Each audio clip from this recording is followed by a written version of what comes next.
Now listen, I understand a lot of people. I know what they're saying. I know what they're thinking. Yes, if you're going to do the Orange Marsupial, you better talk about the Purple Pug. That poor boy. But yes, a debate about which true mascot of the PlayStation, we have to also include this one. So, my name is Ash Lynch, and this is the brief history on Spyro the Dragon.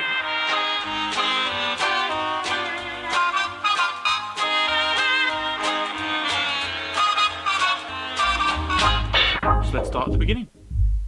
In Spyro the Dragon, Gnasty Gnorc, as more pronounced Nasty Nork, who is half gnome, half orc, so he's essentially Keemstar, well, he gets angry at a TV interview where he is called stupid and ugly. Ugly? Yeah. And decides to freeze all the dragons in crystal. So all the dragons across the 5 dragon realms are now frozen in crystal, and it's up to Spyro, with the help of his firefly Sparks, to release all the dragons and to rescue all the dragon eggs from some blue cunt. So after you defeat Gnorc's minions, one of them being a sheep in a cloak, Spyro defeats Gnorc, sending him back to wherever he came from, and whilst being interviewed again, it looks like adventure will always come back for Spyro.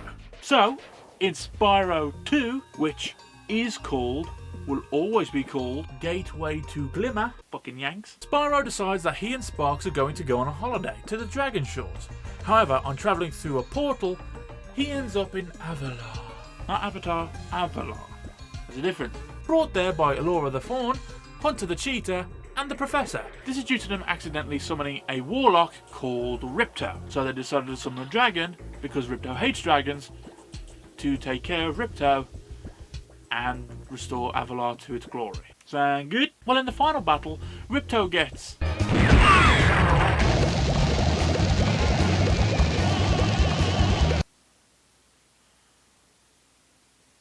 Yeah.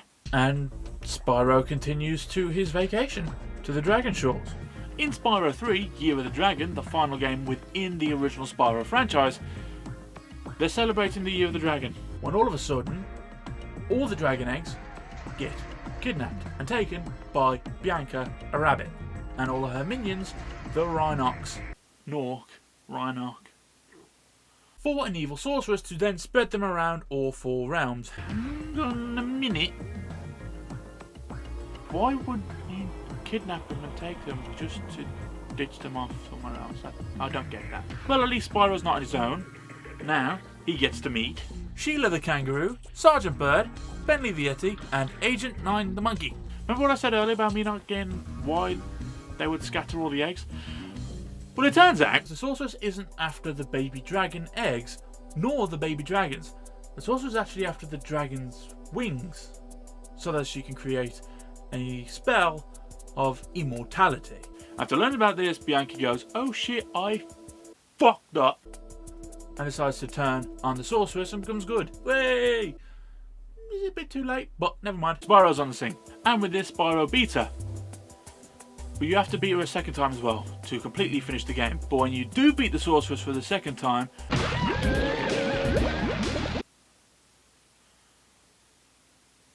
yeah, Hunter and Bianca, a cheetah and a bunny rabbit, who are about to watch fireworks and get close.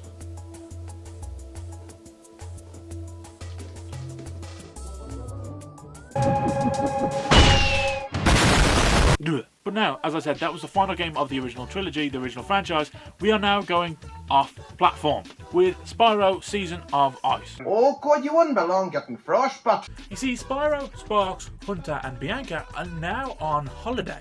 I guess to some range, you think. When they are called into action to rescue fairies that have been kidnapped. Fairy napped? Fairy napped. When they are asked by Zoe, a fairy, to rescue all the other fairies who have been frozen by our new villain, Grendor. Not Brenda, Grendor. So Brenda, it carries on as well as once you beat the final boss once, you rescue all the fairies except for Zoe, which means you then have to fight them again.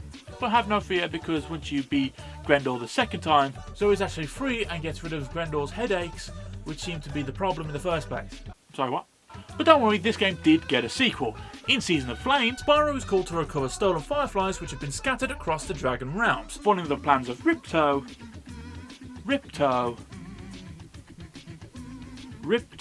you know? You know Ripto, right? Yeah, you know Ripto. He's that cunt in the lava, isn't he? Yeah. But as we all have to talk about now, when Crash Bandicoot was getting his PlayStation 2 debut in Wrath of Cortex, they decided to rush out a Spyro game to go alongside it. But this is what happens when you rush a game. You get Spyro Enter the Dragonfly. You see, in Enter the Dragonfly, baby dragons are getting their very own fireflies until Ripto, lava, yeah, he takes the fireflies and he scatters them all over the realms. So as Spyro, you now have to go get all the fireflies. You know what happens, Spyro defeats Ripto and all the dragonflies are back. Yeah, that went quick, didn't it? Yes, it did, because this game was faulty as hell. This game had poor controls, lack of content, inconsistent frame rate, long load times, bugs, glitches, and a short length. I can't sympathise with Enter the Dragonfly with my short length. And if you didn't think we could go from bad to worse, we then have the Cortex Conspiracy. Spyro and Crash's first collaboration. Is it on PlayStation? No, it's not. It's on the Game Boy Advance. Well, Spyro must now travel through Crash's universe and team up with him to take out the partnership between Cortex and Ripto. Yeah, they're in the same universe now. There's not much to talk about. This game got panned as well for being awful. I know you have the Crash Orange version, but we're talking about a Spyro version, and that is it. And Spyro starts to take an interesting turn here, as the next game is a hero's tale. A former Dragon Elder called Red begins to plant dark gems around the Dragon realms in order to suck out the life of the realms. He's giving it a good suck. But he's also joined by Nasty Nork and Ineptune, along with Sparks, Hunter, Sergeant Bird and Blink. Spyro defeats the trio, surprise surprise, shrinking Red to a smaller size, and the Dragon realm is saved. Until, in Shadow Legacy, this sequel to Hero's Tale was released on the Nintendo DS. Got any warning signs yet? And this is actually more of a role-playing game. You see, every time you beat an enemy, your stats and your figures and attributes, they begin to grow. It's an interesting... It's different from normal Spyro. Instead of a platformer, Spyro must use his skills to save his allies from the Shadow Realm. Defeating the Sorcerer, the dragons celebrate. But is the celebration cut short? Well, it depends on the ending you get. But now it's time to reboot the franchise and to turn fans into thinking, what's happened to Spyro? As the franchise is now called The Legend of Spyro, A New Beginning. A new villain called the Dark Master is now the focus of the game. And this game does change some of the traditional Spyro aspect. After Spyro saves Cinder, who's a new dragon and she will stay with us for a long time, the two are skeptical about the Dark Master and his potential return. Will we see the Dark Master return in the future? You'd have to wait for the second one. So let's talk about the second one. In the Eternal Night, a new villain called Gaul, the Ape King, is rising to power, and his goal is on resurrecting the Dark Master. So obviously Spyro has to stop him. After defeating Gaul, turning him into stone and yeah, he saves everyone and is left unconscious. But the Chronicler is predicting Spyro's future. You'll have to wait for the third game. So let's talk about the third. In the final game of the reboot, Dawn of the Dragon. Even though dragons are already here, so it's not really a fucking dawn. Spyro is now a teenager. Sure he is. Ooh, and Hunter's back. Sure he is. And he and Cinder have been in prison for 3 years until being broken free in order to stop the Dark Master. But it would seem that Cinder's getting a bit, she's getting them eyes at Spyro. She's teenagers, hormones, ew, dragon hormones, ew. But after defeating the Dark Master, who is now called Malifaux, Spyro and Cinder can now ew, don't want to know. And here we go. Skylanders, Spyro's Venture. This is actually a very clever game. Seriously, I mean, Spyro looks like a pug. With Skylanders, you have a portal. You have individual figures that go onto the portal, that then pop up in the game, and play. These figures can only play in certain levels, some can play in all of them, but some have to play certain characters, which means you don't have to buy the figures. So in other words, this is a game that they give you and you have to buy the accessories, every accessory to play the full game. Fuck that for a bag of dicks, I ain't doing that. Spyro, this game has feckled. Spyro, to be honest with you, it was called Spyro's Adventure, and it has very little to do with Spyro now.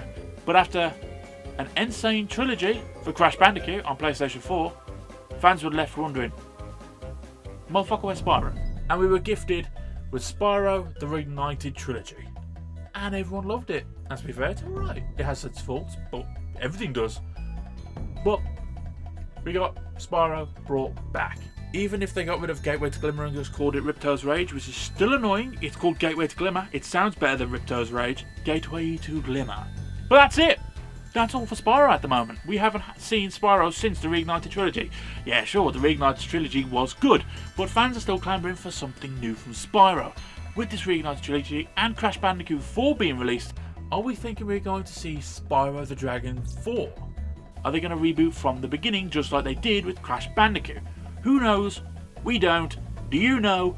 No, you don't. If you do, you're lying. Stop it. That's naughty. But it will forever be debated. Is Crash Bandicoot the mascot for PlayStation? Is Spyro the mascot for PlayStation? When it comes to the 90s, yeah, you would throw him into the hat. It would be Spyro, it would be Crash, it would be Tomb Raider.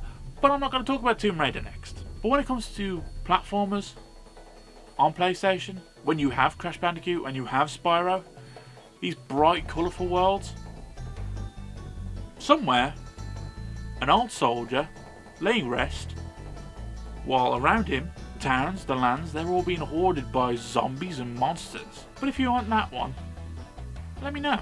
But what did you think of this brief history of Spyro? Have you got any characters you want me to talk about in the future? Let me know, comment down below, subscribe if you haven't already, like the video, obviously share it around because we need to keep on growing. Let's make 2021 a great fucking year for all of us here.